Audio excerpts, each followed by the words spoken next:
ഇത് സദ്യക്കൊക്കെ ഉണ്ടാക്കണ പോലത്തെ വടുകപ്പുളി നാരങ്ങ അച്ചാർ. ഇത് വടുകപ്പുളി നാരങ്ങ, ഇത് അച്ചാറിട്ട് നോക്കാം. ഇത് സിമ്പിളാണ്. ഇത് ഓണത്തിനാണ് ശരിക്കും പറഞ്ഞത് അച്ചാറിടുക. അപ്പോൾ ഇപ്പോൾ ഒന്ന് ഇട്ട് നോക്കാം. അപ്പോൾ നമുക്ക് ഇതിൻ്റെ തോലൊക്കെ ചെത്തി ഇതിനെ ചെറുതായി അരിഞ്ഞെടുക്കാം. ചില വടുകപ്പുളി കയ്ക്കും അച്ചാറിടുമ്പോൾ. സദ്യക്ക് ഇതാ കൂടുതൽ യൂസ് ചെയ്യുക. ഇതിനെ നടുമുറിച്ച് ചെറിയ ചെറിയ അല്ലികളാക്കിയിട്ട് ഇങ്ങനെ അരിഞ്ഞെടുക്കുക.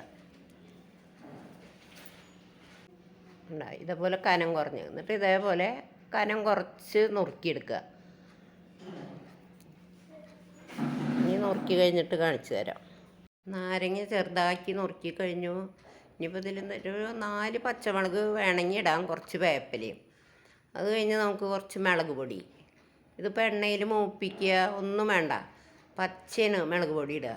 അതിപ്പോൾ 2 വലിയ കയ്യിലിട്ടുണ്ട്, വലിയ കയ്യിലല്ല, ഇടത്തരം കയ്യിൽ. പിന്നെ ആവശ്യത്തിന് ഉപ്പിടുക.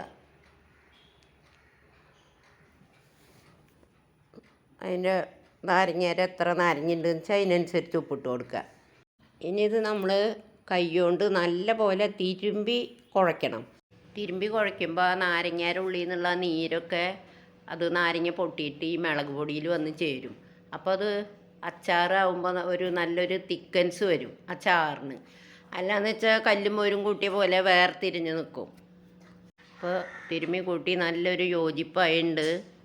അപ്പം ഇങ്ങനെ ആക്കി വെച്ച് കഴിഞ്ഞാൽ നമുക്കത് പിറ്റേ ദിവസം തൊട്ട് എടുത്ത് തുടങ്ങാം.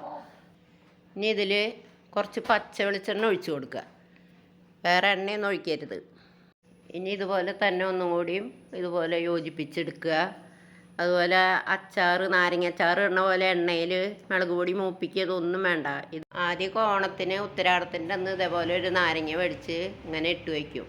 ഇനിയിപ്പോൾ ഇതിൽ ഒത്തിരി അധികം ദിവസം ഇരിക്കണം എന്നുണ്ടെങ്കിൽ കുറച്ച് ചൊറുക്കൊഴിക്കുക. പെട്ടെന്ന് കഴിയുന്നുണ്ടെങ്കിൽ ചൊറുക്കൊഴിക്കണ്ട. ഒരാഴ്ച ഒരു 10 ദിവസമൊക്കെ ഇരിക്കണമെങ്കിൽ കുറച്ച് ചൊറുക്കൊഴിക്കണം. എന്നിട്ട് ഇതേപോലെ യോജിപ്പിച്ച് വയ്ക്കുക. നാളെ എടുത്താൽ മതി.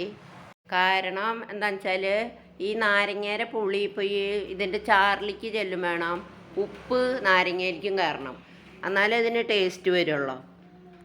ഇപ്പോൾ വടുകപ്പുളി അച്ചാർ റെഡി ആയിട്ടുണ്ട്. ഇതിൽ കാശ്മീരി മുളക് പൊടി ഒരിക്കലും ചേർക്കാൻ പാടില്ല, നല്ല മുളക് പൊടി ചേർക്കാൻ പാടുള്ളൂ. ഈ അച്ചാറിൽ മാത്രമല്ല എല്ലാ അച്ചാറുകളിലും കാശ്മീരി മുളക് പൊടി ചേർക്കരുത്. കാശ്മീരി മുളക് പൊടി ഇടുമ്പോൾ നല്ലൊരു കളറ് കിട്ടും, അത്രയേ ഉള്ളൂ.